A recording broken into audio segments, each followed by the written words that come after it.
vastavalt Lätist ja Eestist.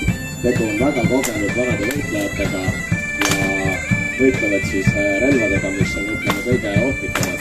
Elepardi turniiridel päris tipus leiab tihti ka nokkaute, sest see elepardi rauast pea kaalub seal 2-3 kilo vahel, ehk siis sellega annab lüüa ikka väga tugevaid hoope ja tihti lüüakse vastast nurgist ja täiesti mõlki või asetuks.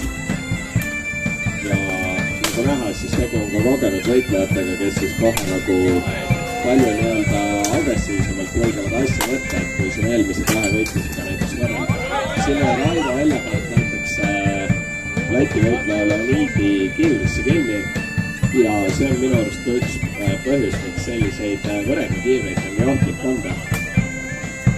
Ja kuna antud relva haardeulatus on nii suur, siis ongi kaks valikut põhimõtteliselt, et kas jagatakse eemalt hoope või siis minnakse maadlema